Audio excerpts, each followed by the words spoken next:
आप सबों को जय मसीह की और स्वागत है आप सबों का हमारा इस नवा यूट्यूब चैनल में। आज जो है हम लोग बहुत ही खास और विशेष एक सवाल के ऊपर बातचीत करेंगे जो मुझे पूछा गया था। बीते बार एक वीडियो में अपलोड की थी स्टेट ऑफ द डेथ के बारे में, तो वहाँ पर ही मुझे ये सवाल पूछा गया था। तो उस सवाल के बारे में ही आज हम लोग बातचीत करेंगे। अगर आप लोग उस वीडियो को नहीं देखे हैं तो मैं ऑलरेडी डिस्क्रिप्शन में लिंक मैं दे दी हूँ, तो वहाँ पे आप लोग क्लिक कीजिए और वो वीडियो को देख लीजिए। अगर आप लोग वो वीडियो को पहले देखते हैं तो इस वीडियो को आप लोग बेहतर समझेंगे। अगर आप लोग नहीं देखेंगे तो शायद इतना गहराई से आप लोगों को समझ में नहीं आएंगे। और तो आइए हम लोग आगे बढ़ेंगे। तो आगे बढ़ने से पहले अगर आप लोग नए हैं इस वीडियो को देख रहे हैं तो सब्सक्राइब ज़रूर कीजिए, और अगर आप लोग मेरा वीडियो को रेगुलर देखते हैं तो लाइक शेयर और कमेंट्स ज़रूर कीजिएगा। तो आइए उस सवाल में जाने से पहले एक चीज़ मैं बताना चाहती हूँ जो बहुत ही ज़रूरी है हमें समझने के लिए, और उसको कहते हैं कॉन्टेक्स्ट, और हिंदी में हम लोग संदर्भ बोलते हैं। ये संदर्भ को समझने के लिए बहुत ही ज़रूरी है। जब भी हम लोग बाइबल पढ़ते हैं या फिर एक चैप्टर या फिर वर्स पढ़ते हैं, हमेशा हमें ये सवाल उठाना चाहिए या फिर हमेशा हमें ये सवाल पूछना चाहिए कि ये जो है ये कौन लिखा है, और ये कब लिखा है, क्यों लिखा है, और किसको लिखा है, और इसका क्या मकसद है, क्या पर्पस है। ये सब कुछ हमें ये सवाल पूछना है, या फिर ये सब सवाल हमें ध्यान देने की बहुत ज़रूरी है। अगर हम इस कॉन्टेक्स्ट को नहीं समझते हैं तो यहीं पर ही बहुत गड़बड़ी होती है और बहुत ही कन्फ्यूज़न पैदा होता है। जैसे कि बहुत सारा ऐसा वर्स है, बहुत सारा ऐसा पदस्थल है जो बहुत ही गड़बड़ी या फिर बहुत ही कन्फ्यूज़न पैदा किया है, क्योंकि वो लोग ठीक से संदर्भ को नहीं देखते हैं। जैसे कि अगर हम लोग उत्पत्ति 9:3 को पढ़ेंगे, यहाँ पे इस प्रकार लिखा है, सांप चलने वाले जंतु तुम्हारे आहार होंगे। क्या बोल रहा है यहाँ पे इस पदस्थल में, सांप चलने वाले वस्तु तुम्हारे आहार होंगे। क्या सच में ये वैसा है? ऐसा तो अगर हम लोग देखते हैं यहाँ पे बहुत सारे चीज़ चलते हैं, एलिफेंट, लायन, टाइगर, इवन हम इंसान भी चलते हैं। तो क्या सब कुछ हम लोग खा सकते हैं? ऐसा नहीं है। यहाँ पे जो है हम लोगों को इसलिए कॉन्टेक्स्ट, वो संदर्भ समझने की ज़रूरत है। और एक वर्स है जो बहुत सारे क्रिश्चियन भी, मसीही लोग भी इसको ठीक से नहीं समझ पाते हैं, क्योंकि यहाँ का कॉन्टेक्स्ट वो लोग नहीं जानते हैं। वो है पहला कुरिन्थी 10:31। यहाँ पे इस प्रकार लिखता है, इसलिए चाहे तुम खाओ चाहे पियो चाहे जो कुछ करो, सब कुछ परमेश्वर की महिमा के लिए करो। और वो लोग सोचते हैं शायद ये पदस्थल ये कहा है कि चाहे हम लोग जो भी खाएंगे जो भी पिएंगे परमेश्वर का महिमा करेंगे फिर, लेकिन वो ऐसा बिल्कुल नहीं है। इसलिए तो आज के अगर हम लोग देखेंगे बहुत सारे लोग दारू पीता है, तंबाकू, सिगरेट और बहुत सारा चीज़ ऐसा सेवन करते हैं जो हमारे शरीर के लिए बहुत ही हानिकारक है, क्योंकि इस पदस्थल को वो लोग ठीक तरह से नहीं समझा है और कॉन्टेक्स्ट में वो लोग नहीं समझा है। इसलिए ये उन लोगों के लिए बहुत ही कन्फ्यूज़न और बहुत ही गड़बड़ी है, और जो लोग जो समझे हैं वो बिल्कुल गलत ही समझे हैं। ये वचन हमें वैसा परमिशन नहीं देता है कि हम लोग जो भी खा सकते हैं, ऐसा यहाँ पे बिल्कुल नहीं लिखा है। तो आइए अभी हम लोग वो सवाल में जाएंगे, और जिसने भी ये सवाल पूछा है मैं उनको बहुत धन्यवाद देना चाहती हूँ, क्योंकि ये जो सवाल है बहुत ही महत्वपूर्ण है हमें जानने के लिए। और सवाल ये है, अगर मृत्यु लोगों के आत्मा नहीं भटकते हैं तो शमूएल और सौल का बातचीत कैसे हुआ था? ठीक है, तो उससे पहले हम लोग थोड़ा सा जानेंगे सौल के बारे में, उसका इतिहास को थोड़ा सा देखेंगे। सौल जो था एक पहले बहुत ही अच्छा राजा था, लेकिन धीरे धीरे करके वो बहुत ही गलत रास्ता में चला गया। और इवन यहाँ पे क्या कहा गया है वचन में कि परमेश्वर भी उससे बात करने के लिए छोड़ दिया। पहला शमूएल 28 का अगर 6 और 7 को पढ़ेंगे तो यहाँ पे इस प्रकार लिखा है, जब शाऊल ने यहोवा से पूछा तब यहोवा ने ना तो स्वप्न के द्वारा उसे उत्तर दिया और न उरीम के द्वारा और न भविष्यवक्ता के द्वारा। साथ में तब शाऊल ने अपने कर्मचारियों से कहा, मेरे लिए किसी भूत सीधी करने वाले को ढूंढो कि मैं उसके पास जाकर उससे पूछूं। तो यहाँ पे क्या बोल रहा है 6 में, शाऊल परमेश्वर से पूछ रहा था, लेकिन परमेश्वर ने उसे कुछ भी जवाब नहीं दिया। पहले ज़माने में स्वप्न के द्वारा, नबी के द्वारा बातचीत किया जाता था, तो उसने कुछ भी उत्तर नहीं दिया था। और साथ में वो कहाँ पे जाने के लिए फैसला किया? मेरे लिए किसी भूत सिद्धि करने वाले को ढूंढो। वो भूत सिद्धि करने वालों के पास जाना चाहा और ये परमेश्वर का विरोध में है, विरोध में जाना है ऐसा। क्योंकि अगर हम लोग 28 का 3 में पढ़ेंगे, एक ज़माने में ऐसा था कि सोल ने खुद ऐसा लोगों को उस जगह से निकाल दिया था। मैं यहाँ पे पढ़ना चाहती हूँ 28 का 3 में इस प्रकार लिखता है, साउल ने ओझों और भूत सिद्धि करने वालों को देश से निकाल दिया था। 3 पद में यहाँ पे लिखा है कि सोल ने ऐसा लोगों को देश से निकाल दिया था, लेकिन साथ में यहाँ पर ऐसा लिखा है कि वो खुद ऐसा लोगों के पास जाना चाहता था। और क्यों सोल है जो ऐसा लोगों के पास जाना चाहता था, जो उसने ऑलरेडी ऐसा लोगों को निकल दिया था? क्योंकि अगर हम लोग वर्स 5 में हम लोग पढ़ेंगे, फलिस्तियों की सेना को देखकर शाऊल डर गया और उसका मन अत्यंत भयभीत हो काँप उठा। क्योंकि वो बहुत ही डर गया था, बहुत ही डर गया था और काँप उठ रहा था। क्योंकि उसके साथ अभी ऐसा लग रहा था उसको कोई नहीं है, क्योंकि सामुएल तो मर चुका था और अभी परमेश्वर ने भी उससे बात करने के लिए छोड़ दिया था। वो किसी के द्वारा भी अभी उसको जवाब नहीं दे रहा था। इसलिए वो सोचा ऐसा भूत प्रेत लोगों के पास वो जाना चाहा ताकि वो सामुएल से बात कर सके। अभी हम लोग मेन पॉइंट में आएंगे। क्या सच में सामुएल का आत्मा वहाँ पे निकला था?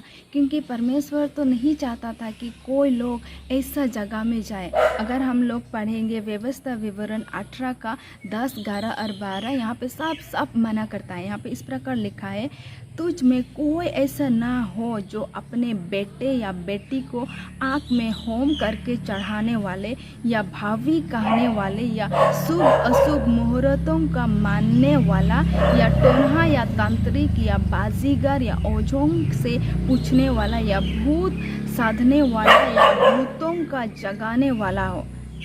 क्योंकि जितने ऐसे काम करते हैं वे सब यहोवा के सम्मुख घृणित है और इन्हें घृणित कामों के कारण तेरा परमेश्वर यहोवा उनको तेरे सामने से निकलने पर है। और ऐसा बहुत सारा पदस्थल है जो परमेश्वर नहीं चाहता है कि हम लोग ऐसा जगह में जाए। हम लोग पढ़ सकते हैं निर्गमन 22 का 18, लेवितिकस 19 का 31, लेवितिकस 20 का 6। इस सब जगह में मिलेगा कि परमेश्वर नहीं चाहता है कि हम लोग ऐसे जगह में जाएं।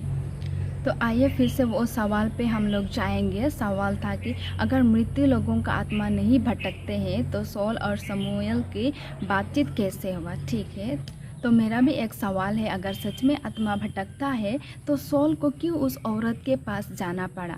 वो तो वहाँ से ही बातचीत कर सकता था ना कि अगर आत्मा भटक रहा है, वो तो ऐसा बोल सकता था, समूएल की आत्मा आइए मुझसे बात कीजिए। तो क्यों उसको वहाँ पे जाना पड़ा उस औरत के पास? इसका मतलब क्या उसका आत्मा जो है इधर उधर नहीं भटकता है, या फिर उसका आत्मा जो है सिर्फ उस औरत के पास ही था? तो अच्छा ठीक है, सौल उस औरत के पास गई, तो क्या सच में वहाँ पे सामुएल के आत्मा निकला और सामुएल सौल से बातचीत किया?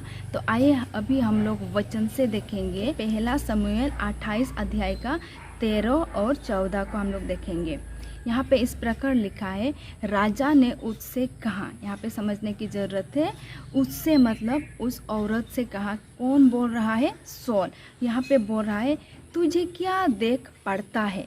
सौल पूछ रहा है उस औरत को, तुझे क्या देख पड़ता है? इसका मतलब वो जो सौल है वो उसको कुछ नहीं दिखाई दे रहा है वहाँ पर, इसलिए उस सौल जो है उस औरत को पूछ रहा है कि तुझे क्या देख पड़ता है? स्त्री ने सौल से कहा, ध्यान से सुनिएगा, मुझे एक देवता पृथ्वी में से चढ़ता हुआ दिखाई पड़ता है। तो उस स्त्री ने क्या जवाब दिया? एक देवता।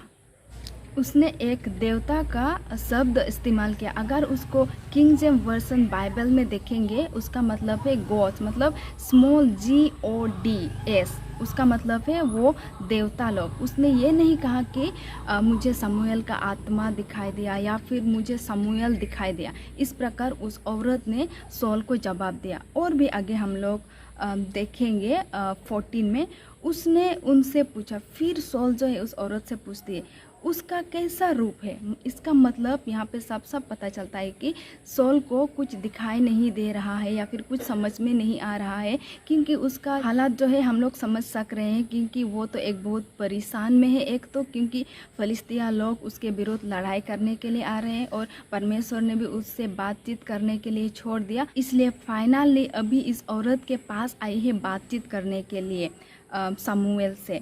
उसने उससे पूछा उसका कैसा रूप है। उसने कहा, यहाँ पे ध्यान दीजिएगा, उस औरत किस प्रकार से जवाब दे रही है। एक बूढ़ा पुरुष बगा ओढ़े हुए चढ़ा आता है। एक बूढ़ा पुरुष बोला, तो इसमें तो नहीं पता चलता है कि वो शमूएल का आत्मा था या फिर वो शमूएल था, क्योंकि यहाँ पे इस पदस्थल में शमूएल का जिक्र ही नहीं किया जा रहा है, क्योंकि इस पदस्थल में शमूएल या फिर उसका आत्मा के बारे में कुछ जिक्र ही नहीं किया गया है। लेकिन सॉल यहाँ पे क्या सोचता है, उसका सोच विचार क्या है, आगे अगर मैं पढ़ूंगी तो इस प्रकार लिखा है, तब सॉल ने निश्चय जानकर कि वो शमूएल है, आंधे मुंह भूमि पर गिर के दंडवत किया। यहाँ पे सॉल क्या सोच रहा है कि वो शमूएल है। अगर इस वर्ड को अगर हम लोग king James version English Bible में देखेंगे तो वहाँ पे लिखा है सॉल परसीव्ड। अगर सॉल परसीव्ड, इसको अगर हम लोग ओरिजिनल हिब्रू लैंग्वेज में अगर हम लोग देखेंगे तो इसको यादा कहा गया है, और इसका मीनिंग ये है पर्सनल रिकॉग्नाइजेशन और realization, not a divine confirmation. तो इससे पता नहीं चलता है, क्योंकि ये तो खुद का सोच विचार था कि हाँ शायद वो शमूएल होगा, क्योंकि वो औरत तो इसके बारे में जिक्र ही नहीं किया गया। पहले तो उसको कहा कि वो क्या देख पड़ता है, उसको एक देवता देख पड़ता है। इसके बाद दूसरे बार जब सवाल पूछा कि उसका कैसा रूप है तो उसने कहा था एक बूढ़ा पुरुष बगा ओढ़े हुए आता है। तो ये कैसे वो सोच सकता है कि ये शमूएल है, क्योंकि उसने तो यहाँ पे उसके बारे में कुछ जिक्र ही नहीं किया गया है। लेकिन कोई है जो किसी और का रूप धारण करके लोगों के सामने आ करके लोगों को धोखा दे सकता है, और उसको जानने के लिए आइए हम लोग देखेंगे 2 कोरिन्थियंस चैप्टर 11 वर्स 14 एंड 15। यहाँ पे इस प्रकार लिखता है, यह कुछ अचंभे की बात नहीं, क्योंकि शैतान आप भी ज्योतिमय स्वर्गदूत का रूप धारण करता है। तो यहाँ पे क्या बोल रहा है, ये तो कोई अचंभे की बात नहीं है, क्योंकि शैतान जो है वो ज्योतिमय स्वर्गदूत का रूप भी क्या कर सकता है, धारण कर सकता है। और तो हम इंसानों का क्या, उसका भी रूप धारण करके वो किसी के पास भी जा सकता है। और 15 में इस प्रकार लिखा है, इसलिए यदि उसके सेवक भी धर्म के सेवकों का सा रूप धरे तो कोई बड़ी बात नहीं, क्योंकि शैतान जो है वो किसी का रूप भी धारण कर सकता है और लोगों के पास जा करके लोगों को धोखा दे सकता है।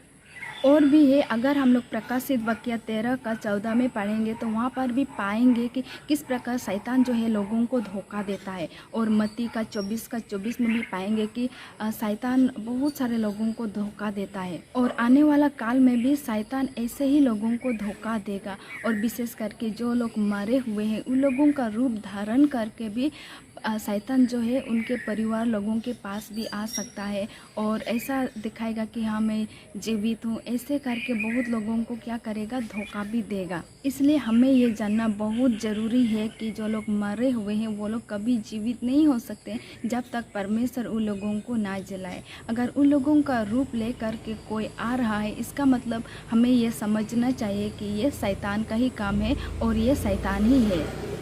इस सवाल के बारे में तो और भी बातचीत करना था, लेकिन ये वीडियो बहुत ही लंबा हो रहा है, इसलिए मैं यहाँ पर ही अंत करना चाहती हूँ। अगर इसके बारे में और भी गहराई तरीक़ा से जानना है तो मैं डिस्क्रिप्शन में एक नंबर दी हूँ, उसमें आप लोग मुझे कांटेक्ट कर सकते हैं और हम लोग गहराई में और भी डिस्कस कर सकते हैं। तो आप लोगों को बहुत बहुत धन्यवाद इस वीडियो को देखने के लिए। May God bless you all.